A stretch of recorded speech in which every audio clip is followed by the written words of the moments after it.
Sean bienvenidos a otro video en Pharmaodont, donde hablaremos sobre una introducción a la farmacocinética. Hablaremos también del paso del fármaco a través de la membrana celular, es decir, qué mecanismos utiliza el fármaco para lograr atravesar la membrana celular y así lograr su efecto terapéutico. También hablaremos sobre las vías de administración. Ok, acomódense, comenzamos. Empecemos por definir la palabra farmacocinética.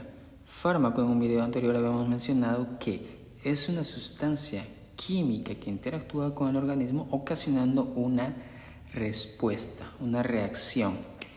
Y cinética significa movimiento. Cinética se escribe con C de cuerpo. Entonces, farmacocinética significa fármaco en movimiento en el cuerpo. Fármaco que se mueve en el cuerpo. Dicho de otra manera, el movimiento del fármaco en el cuerpo.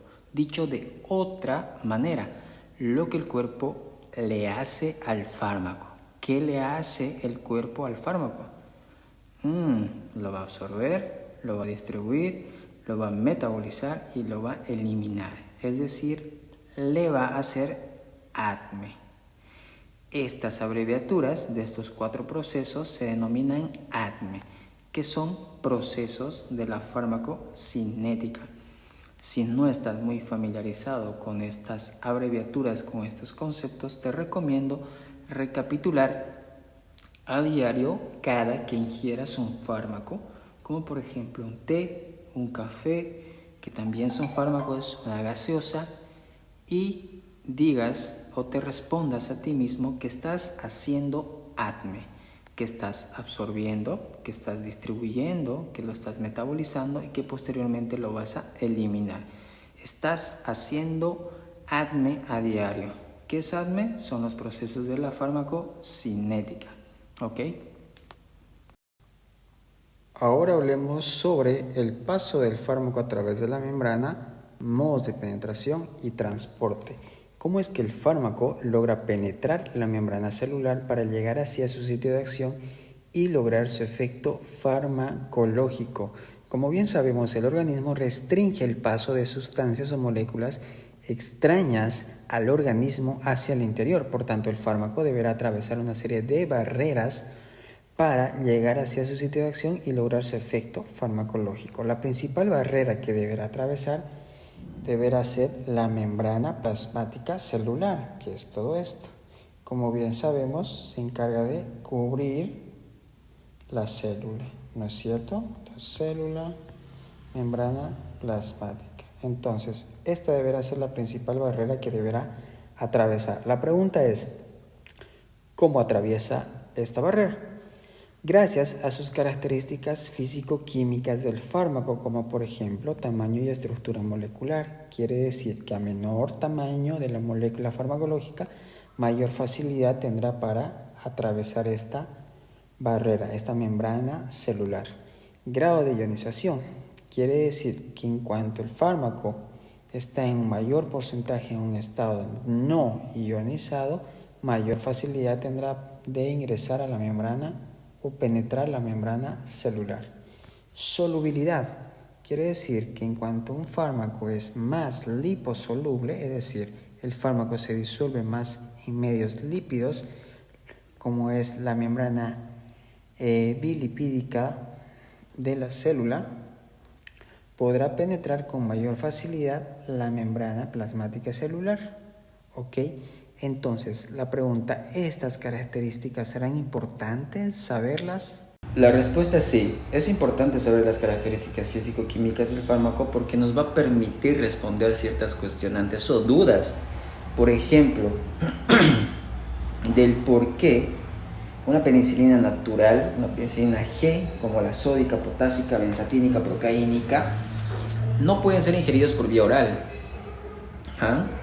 Resulta que no es estable en medios ácidos, entonces no se va a absorber este fármaco. ¿Por qué la insulina, la adrenalina no pueden ser ingeridos de igual manera por vía oral? Pues porque van a ser degradados antes de ser absorbidos por las enzimas que tenemos a nivel gastrointestinal, ¿no? Y el por qué, en casos de intoxicación, la administración o la alcalinización, de un medio como es la orina, nos va a permitir eliminar la aspirina en casos de intoxicación. Entonces, son cuestionantes que nos van a permitir responder gracias al conocimiento de estas características físico-químicas del fármaco. ¿Será lo mismo administrar un fármaco con un vaso de agua que con un vaso de jugo o que con un vaso de gaseosa, por ejemplo? ¿Tendrá el mismo efecto farmacológico si yo un comprimido lo trituro y lo disuelvo en agua para que el paciente lo tome? ¿O si lo disuelvo en un jugo o en algún otro líquido? ¿Será lo mismo ingerir un fármaco si mi pH de mi estómago está alterado? ¿Será lo mismo administrar un anestésico en un foco de infección que está ácido, por ejemplo? ¿Creen que logre su efecto farmacológico?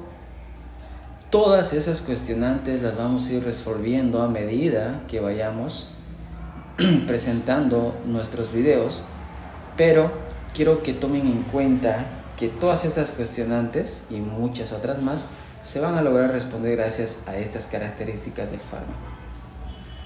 Recordando un poco los conceptos básicos de fisiología, una vez que el fármaco logre la circulación sistémica, logrará circular por las arterias para posteriormente difundir al espacio intersticial, a este espacio entre célula y célula, y posteriormente poder penetrar la membrana celular.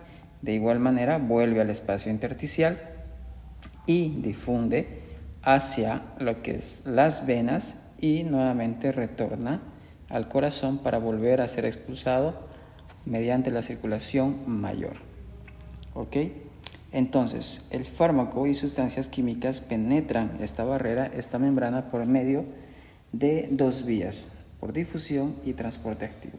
El transporte activo requiere de energía, la difusión no. Existen varios tipos de difusión, una difusión simple y una difusión facilitada.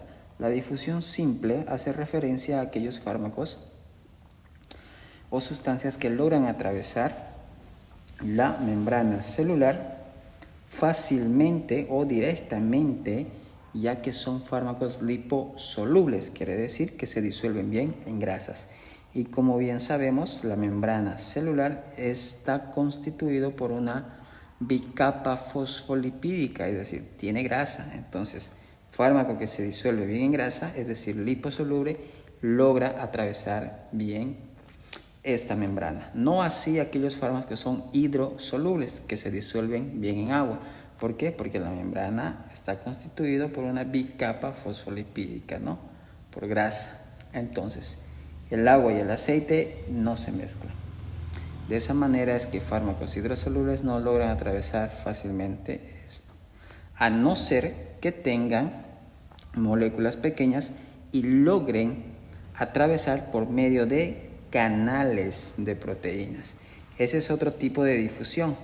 Ese es otro tipo de difusión simple, ya que por medio de una proteína se forma un canal y por medio de este canal logran atravesar fármacos hidrosolubles, pero que tengan un tamaño molecular pequeño. ¿Ok? De manera fisiológica, estos canales, recordemos que algunos ejemplos son los canales de sodio, potasio, y algunos ejemplos de fármacos que actúan a nivel de estos canales son los anestésicos locales, por ejemplo, que van y bloquean los canales de sodio, o algunos anticonvulsivantes que de igual manera inhiben la transmisión de impulsos nerviosos por medio del bloqueo de estos canales. ¿Ok? También tenemos la difusión facilitada. Esta difusión facilitada requiere de una proteína transportadora, una proteína que facilite el transporte del fármaco hacia el interior. ¿Ok? No requiere energía, y un ejemplo de estos es aquellas proteínas que logran transportar la glucosa desde el líquido extracelular hacia el líquido intracelular. Es así que existen fármacos que también actúan a este nivel, como por ejemplo la metformina, que es un fármaco que se utiliza para la diabetes tipo 2. En cuanto al transporte activo, de igual manera requiere de proteínas que transporten la sustancia química hacia el interior de la célula o ya sea del interior hacia el exterior, para lo cual va a requerir de energía. ¿Por qué? Porque transporta moléculas en contragradiente de concentración, es decir, en contracorriente. Es decir, transporta moléculas de un lugar donde existe menor cantidad a un lugar donde existe mayor cantidad de moléculas. A diferencia de la difusión, que transporta moléculas a favor de la gradiente de concentración, es decir, un exceso de moléculas en el exterior permitirá el ingreso hacia el interior donde existen menor moléculas de estas o X sustancia química, ¿ok? Este transporta en contragradiente de concentración, de un lugar de menor concentración a un lugar de mayor concentración. Un ejemplo es la bomba sodio-potasio ATPasa, que transporta sodio hacia el exterior, y sabemos que en el exterior existe una gran cantidad de sodio, y potasio hacia el interior, y sabemos que en el interior existe una gran cantidad de potasio. Entonces, un ejemplo es este, la bomba sodio-potasio ATPasa. A este nivel, por ejemplo, actúan determinados fármacos como es la digoxina, que es un fármaco que es utilizado para la insuficiencia cardíaca. Ahora hablemos sobre las vías de administración, pero antes tengamos claro estos conceptos. ¿Qué es absorción? ¿Qué es biodisponibilidad? ¿Y qué es metabolismo de primer paso? ¿Qué es la absorción?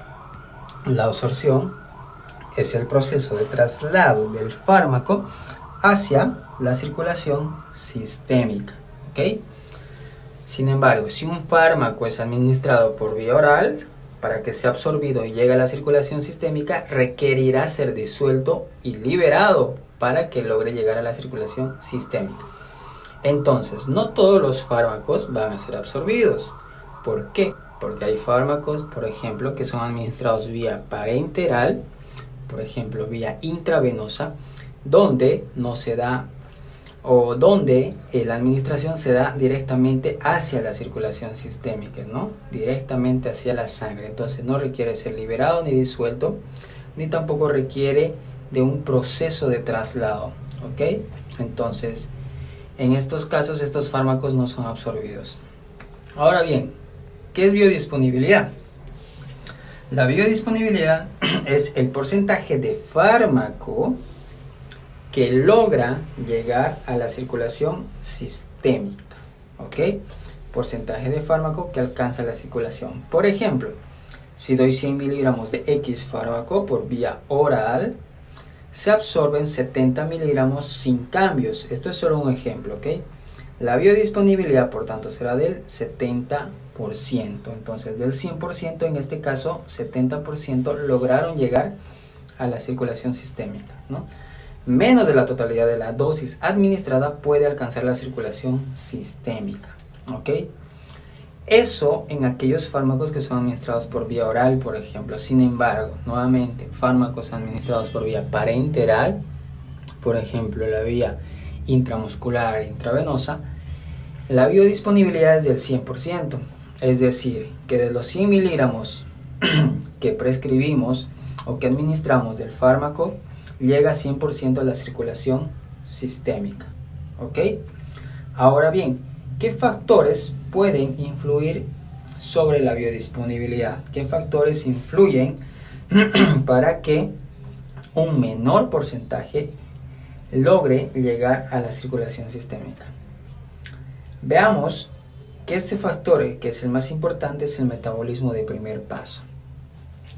Esto hace referencia a aquellos fármacos que son ingeridos por vía oral, por ejemplo acá, pasa por esófago, llega a estómago, una vez que llega a estómago, intestino, es absorbido el fármaco, va hacia la vena porta y se dirige hacia el hígado. En el hígado el fármaco sufre una modificación, sufre un metabolismo, a eso denominamos metabolismo de primer paso.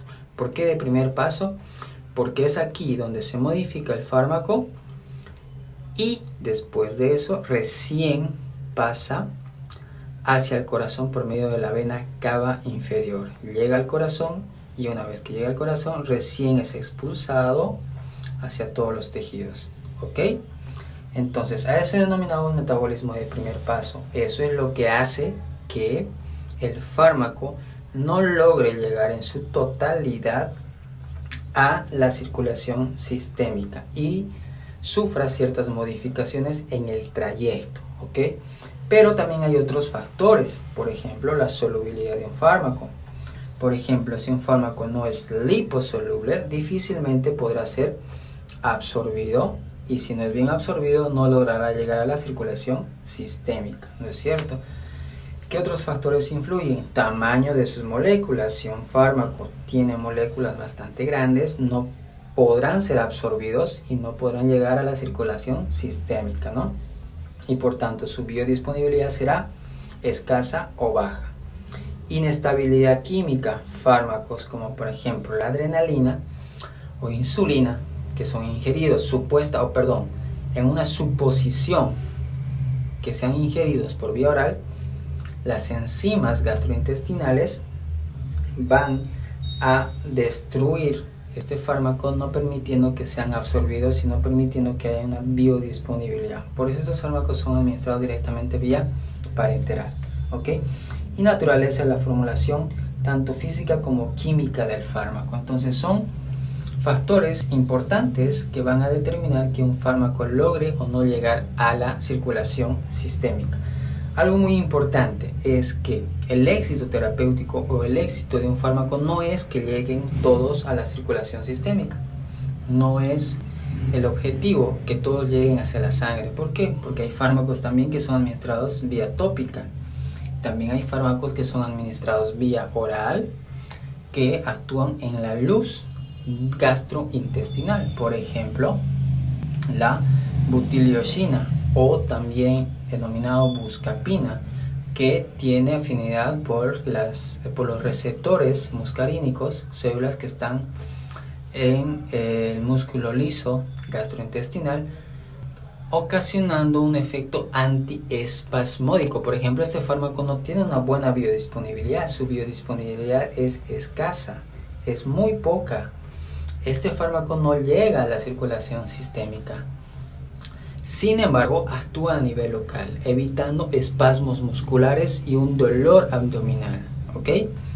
Y es así también que hay otros antibióticos, como por ejemplo la neomicina, vancomicina, que son antibióticos para tratar infecciones, que son ingeridos por vía oral, donde la biodisponibilidad es muy escasa, entonces no logra llegar a la circulación, pero sí ejerce su efecto a nivel gastrointestinal, es decir, un efecto local, sin la necesidad de llegar a la circulación sistémica. Entonces, importante tener estos conceptos, importante saber que el éxito terapéutico no se mide en la biodisponibilidad, ¿ok?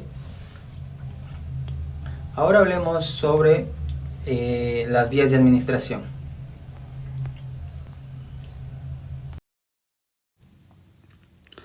Las vías mediante las cuales un fármaco puede ser administrado son la vía enteral, es decir, siguiendo el sistema gastroenteral o gastrointestinal, donde el fármaco bien puede ser ingerido, deglutido o colocado en la vía o debajo de la lengua, es decir, vía sublingual, ¿ok? También existe otra que es la vía parenteral, donde el fármaco requiere de una inyección, por ejemplo, intravenosa, intramuscular, entre las más conocidas, ¿ok?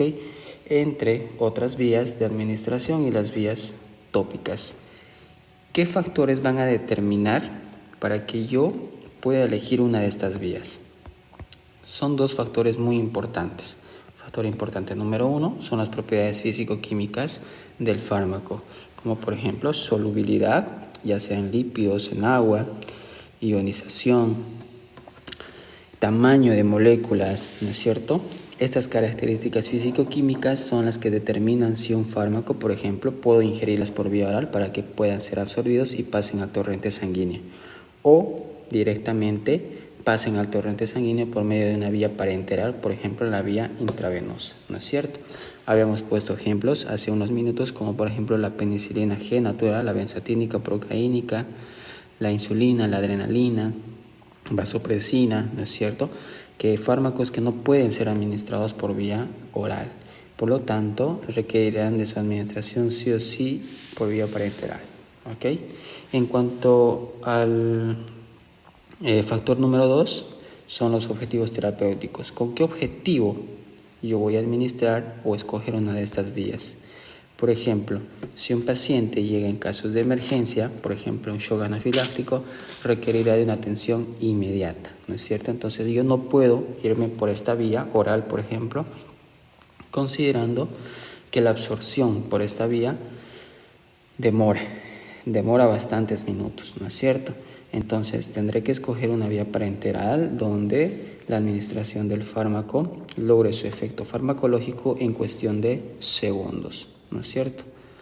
A eso se refiere en cuanto al objetivo terapéutico. Hablemos sobre la vía enteral.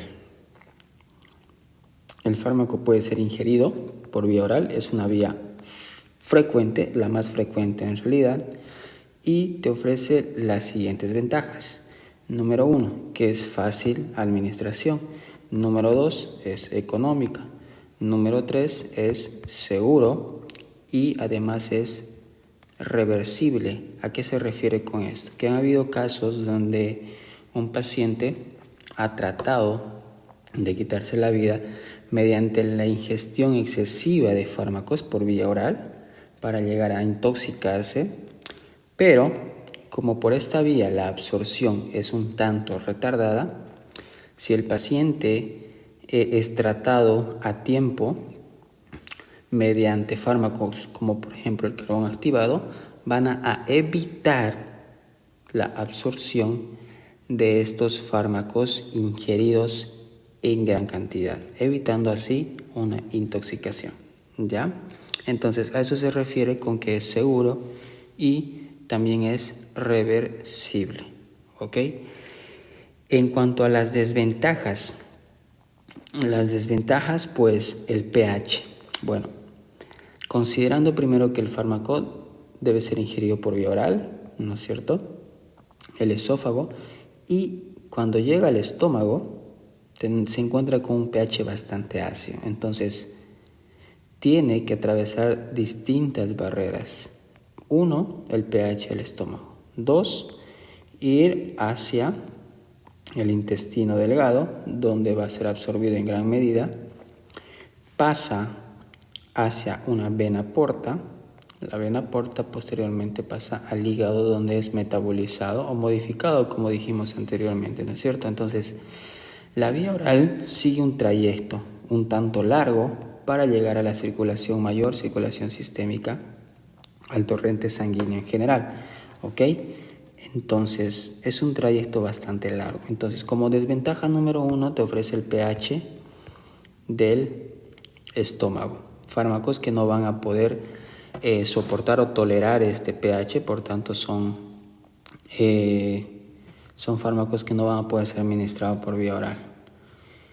Factor importante número 2 de esta vía es que el vaciamiento gástrico. Algunas patologías que van a influir en la motilidad, en el funcionamiento gastrointestinal y el vaciamiento gástrico. Es importante por eso considerar si un fármaco es administrado por vía oral, si va a ser o no ingerido junto con alimentos, ya que esto puede o bien retardar la absorción o bien no puede afectar en nada. ¿Ok? Entonces son factores muy importantes. Es por eso, considerando estos factores, que existen fármacos que van a tener una cubierta entérica, ¿ok? Como característica. Esta cubierta entérica, como su nombre lo menciona, son una cubierta química que cubre el fármaco, permitiendo tolerar así la acidez del estómago, permitiendo así que el fármaco no sea degradado y pueda llegar en mayor integridad hacia el intestino delgado, donde es absorbido principalmente, ¿no es cierto?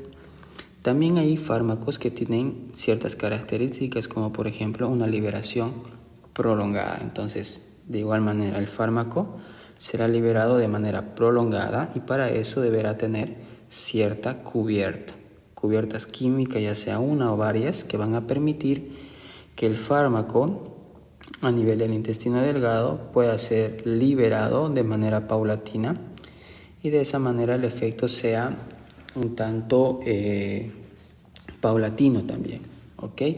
Es útil esto para aquellos fármacos que tienen una vida media corta, es decir, intervalos cortos, fármacos que se administran cada 6 horas, cada 4 horas, permitiéndole al paciente que tenga un mayor apego al tratamiento y permitiéndole además que pueda no olvidarse de ingerir sus fármacos, ¿no? Entonces es más fácil ingerir un fármaco una vez al día o 2 veces al día que tomar cada 6 horas o cada 4 horas, ¿no es cierto? Entonces esa es la ventaja que nos ofrece esta liberación prolongada.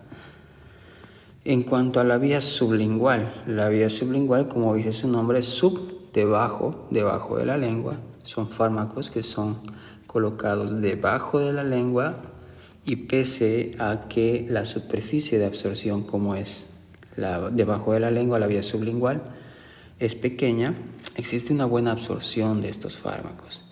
Fármacos como por ejemplo el ketorol, muy conocido, o ketorolaco, sublingual, donde se coloca el comprimido debajo de la lengua y se espera que se diluya o se absorba por completo. ¿Okay? Otros ejemplos son el nifedipino, ¿no es cierto?, que es para el tratamiento de la hipertensión, y nitroglicerina. ¿Ya? ¿Cuál es la ventaja que te ofrece esta vía sublingual? Esta vía sublingual es absorbida por las venas sublinguales y van directamente a desembocar hacia la vena cava superior del corazón. Entonces, si nos damos cuenta, elige un trayecto bastante corto, a diferencia del trayecto que habíamos mencionado anteriormente del estómago, el esófago, el intestino, vena porta, hígado y del hígado recién al corazón. Entonces va a evitar este metabolismo de primer paso en el hígado. Por tanto, la ventaja que te ofrece es que el fármaco es absorbido en menor tiempo y llega a la circulación o al corazón para ser distribuido, llega de una manera más íntegra, sin ser metabolizado. Entonces no pasa por el hígado, por tanto el fármaco no es metabolizado y llega de manera más íntegra hacia la circulación sistémica para ser expulsado y distribuido. ¿Ok? Ahora hablemos sobre la vía parenteral. Las ventajas que te ofrece la vía parenteral son, número 1, que conserva el fármaco en su forma activa, es decir, se conserva el principio activo del fármaco. El fármaco no sufre ningún metabolismo de primer paso, por tanto no sufre ninguna modificación y por tanto conserva o tiene una biodisponibilidad del 100%. Ventaja número 2 es que se puede dosificar al paciente de una manera más precisa y más exacta. ¿Ok? Ventaja número 3, que tiene un inicio de acción rápida, por tanto puede ser utilizado como dosis de carga, por ejemplo en el caso de antibióticos donde queremos lograr concentraciones lo suficientemente elevadas para que el fármaco ejerza su acción de manera inmediata y posteriormente conservar esas concentraciones con una dosis de mantenimiento, mantener esas concentraciones para que el fármaco continúe ejerciendo su acción. ¿Okay? Ventaja número 4. Como tiene un inicio de acción rápida, entonces será de mucha utilidad en casos de emergencia y como dijimos anteriormente, por ejemplo un shock anafiláctico o en casos de alergia, la administración de una adrenalina, por ejemplo, es de vital importancia por una de estas dos vías, ¿no? En cuanto a las desventajas, está la antisepsia y asepsia que se debe conservar en la zona que se vaya a administrar el fármaco y el miedo y pánico o dolor que pueda generar la administración por estas vías. Muchas veces incluso el paciente manifiesta una lipotimia, ¿no es cierto? Sufre un desmayo. La administración por estas vías es irreversible, es decir, tras administrar el fármaco, por ejemplo, por una vía intravenosa, no hay vuelta atrás. No se puede evitar que el fármaco sea distribuido. ¿Ok? Lo que no sucedía por la vía enteral, por ejemplo, el fármaco o el paciente ingería X cantidad de fármaco en exceso y podíamos evitar que ese fármaco sea absorbido por medio de otros fármacos como por ejemplo el carbón activado, ¿recuerdan? Entonces de esa manera evitábamos que el fármaco pase a la circulación sistémica, ¿no es cierto? En este caso la administración es directamente en la circulación sistémica, entonces tras su administración no hay vuelta atrás, ¿ok? Sin embargo, vamos ya a mencionar más adelante que existen antídotos en casos de intoxicaciones, ¿ok? Ahora hablemos sobre la vía intravenosa, que manifiesta las mismas ventajas y desventajas que habíamos mencionado hace un momento. Por tanto, si esta vía requiere o es utilizada para una dosificación más precisa y exacta, habrá que tener mucho cuidado porque puede ocasionar también efectos tóxicos, ¿no es cierto? Y reacciones inmediatas, por ejemplo, una reacción anafiláctica inmediata. Requiere una asepsia y antisepsia de la zona, requiere una buena técnica de administración y la vía más utilizada o la región más utilizada es la región anterior de la articulación del codo, como la vena cefálica y la basílica, ¿no? Entonces, estas vías claramente son utilizadas para aquellos pacientes que están inconscientes o para aquellos fármacos que no pueden ser administrados por vía enteral. Ahora hablemos sobre la vía subcutánea. La inyección por esta vía es subcutánea, es decir, debajo, cutánea, piel, debajo de la piel. Entonces la absorción es lenta y constante. El efecto que van a tener estos fármacos, por tanto, van a ser de igual manera lentos y sostenidos, ¿ok? Las zonas en las que se administran generalmente estos fármacos por esta vía son la cara externa del brazo, del muslo o la cara anterior del abdomen. Por ejemplo, la administración de insulina o también la administración de algunos anticonceptivos. Vía intramuscular. Es una inyección que se hace dentro del músculo, dentro del músculo, ¿ok? La absorción de los fármacos por esta vía requiere un periodo de 15 a 30 minutos aproximadamente. Sin embargo, esto difiere entre un hombre y una mujer, ya que una mujer contiene mayor cantidad de grasa. También va a depender del flujo sanguíneo local, es decir, un vaso más dilatado, la absorción del fármaco será más rápido. Entonces, la absorción estará modulado en gran porcentaje por el calentamiento previo del lugar, por un masaje o previo ejercicio, ¿ok? La absorción también se ve comprometida en aquellos pacientes que van a tener un shock hipovolémico y pacientes ancianos y pacientes que estén en una etapa de gestación. Las zonas más frecuentes de administración son el deltoides y el glúteo mayor. La absorción más rápida se da a nivel del músculo deltoides. Otra vía de administración es la vía intraarterial, donde se administra el fármaco dentro de la arteria. Esta vía es utilizada para tratar determinadas patologías de manera local, por ejemplo en el caso de neoplasias, tumores, y para la administración de fármacos que son utilizados como medio de contraste, por ejemplo en una arteriografía, ¿okay? Otra vía de administración es la intratecal, donde el fármaco se administra directamente en el líquido cefalorraquídeo, que generalmente se administra a nivel lumbar y tiene efectos locales a nivel de la médula espinal. Utilizado también para tratar algunos tumores cerebrales o meninges cerebroespinales. Recordemos que los fármacos no logran atravesar con facilidad la barrera hematoencefálica, ¿ok? Entonces, por eso es que algunos fármacos son administrados directamente por la vía intratecal.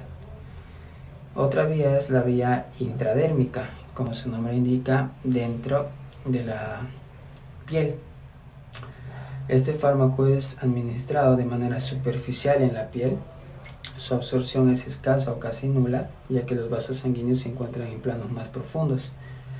Sin embargo, esta vía es utilizada como medio quizá de diagnóstico para la hipersensibilidad hacia un fármaco. Entonces, se administra vía intradérmica X fármaco, generalmente a nivel del brazo, y se espera un determinado tiempo, se realiza una circunferencia del punto en el que hemos administrado el fármaco y se espera determinado tiempo para esperar si el paciente manifiesta o no alguna reacción. Ok, entonces esa es la finalidad de utilizar esta vía. Vías tópicas. Esta vía es utilizada para lograr efectos locales del fármaco. Por ejemplo, puede ser administrado a nivel de mucosas, a nivel de la conjuntiva del ojo, a nivel nasofaringe, orofaringe, a nivel de la vagina, vejiga urinaria, colon, uretra, para lograr efectos locales del fármaco. ¿Okay? Otra vía es la vía transdérmica, es decir, a través de la piel. La absorción de fármacos por esta vía es un tanto deficiente porque el epitelio de la piel tiene un epitelio poliestratificado, entonces está bien cubierta, está bien protegida, por lo que el fármaco se absorbe de manera escasa. Entonces, el objetivo de esta vía es como tratamiento dermatológico local en la piel intacta. ¿Okay? Sin embargo, van a haber factores que van a permitir que el fármaco sea mejor absorbido. Por ejemplo, factor importante número 1, características físico-químicas, como bien habíamos mencionado anteriormente. Si un fármaco es muy liposoluble, permitirá ser absorbido de mejor manera. Por ejemplo, los aminoglucósidos, que son antibióticos, o algunos insecticidas. Muy bien. Factor importante número 2, el estado de la piel. No es lo mismo una piel intacta que una piel alterada, erosionada, quemada. En estas últimas, la absorción del fármaco será mayor, ¿no? Porque la piel estará descubierta y los vasos estarán un tanto más expuestos a la absorción. Sin embargo, en una piel intacta se puede mejorar la absorción de los fármacos mediante la utilización de fármacos con un vehículo oleoso o grasoso y frotando sobre la piel, o utilizando algunos vendajes oclusivos para mejorar la absorción del fármaco. Algunos ejemplos son los parches, ¿no? Parches que tienen una liberación prolongada y controlada. Parches de nicotina, por ejemplo, para ir controlando la adicción al cigarrillo, ¿no es cierto? Parches de escopolamina para el mareo. Parches de algunas hormonas para utilizarlas como reemplazo o como anticonceptivos. Parches de nitroglicerina para la angina de pecho, por ejemplo, o algunos parches para aliviar el dolor, como parches de fentanilo. Otras vías de administración, la vía rectal. Las ventajas que ofrece esta vía son que puede administrarse en pacientes que están inconscientes o que no toleran la vía oral y que tienen náuseas, y que la absorción de estos fármacos en un gran porcentaje son absorbidos por las venas hemorroidales medias e inferiores, que van y desembocan en la vena cava inferior. Por tanto, no sufren metabolismo de primer paso, no sufren modificaciones. Entre las desventajas es que las venas hemorroidales superiores, al absorber el fármaco, van y desembocan en el hígado, por tanto sufrirán metabolismo de primer paso. Entonces, gran porcentaje sufre metabolismo de primer paso y el otro gran porcentaje no sufre. ¿Okay? Entre las otras desventajas están que causa irritación, incomodidad, y que la absorción del fármaco es incompleta. ¿Por qué? Porque la mucosa rectal no está totalmente expuesta. Por tanto, la administración de este fármaco por esta vía tiende a mezclarse con el contenido rectal, alterando así la absorción del fármaco. Vía inhalatoria, ya sea oral o preparados nasales, y las ventajas que ofrece esta vía son que existe una buena absorción del fármaco, ya que existe una amplia superficie de las membranas de la mucosa del epitelio pulmonar. ¿Ok? Por ejemplo, en aquellos pacientes que tienen asma y utilizan salbutamol, o pacientes que padecen de una enfermedad pulmonar donde el fármaco llega directamente al sitio de acción, disminuyendo así los efectos adversos y evitando así el efecto de primer paso, ¿no es cierto? Algún otro ejemplo es el uso de óxido nítrico en aquellos pacientes que tienen hipertensión pulmonar, y el uso de algunos anestésicos generales por medio de esta vía, ¿no? Este es un gráfico interesante donde hace mención a las vías de administración. Vía oral, pasa por el intestino, efecto de primer paso, y posteriormente es dirigido hacia la vena cava inferior, ¿no? Lo que no pasa por una vía parenteral, por ejemplo la vía intravenosa, es administrada directamente en el torrente sanguíneo, ¿no? En el caso de inhalación, por ejemplo, el fármaco pasa directamente hacia los pulmones, ¿no es cierto? Y de ahí hacia el corazón, sin sufrir el efecto de primer paso. Este otro cuadro interesante que menciona las diferentes angulaciones en las que deben ser administrados los fármacos por vía parenteral. Por ejemplo, la intramuscular requiere de un ángulo de 90 grados, la subcutánea de 45, la intravenosa de 25 y la intradérmica de 10 a 15 grados, ¿no? Eso sería todo. Hasta un próximo video. Saludos. No olviden seguir la cuenta en YouTube, TikTok, Facebook e Instagram, ¿ok? Un fuerte abrazo.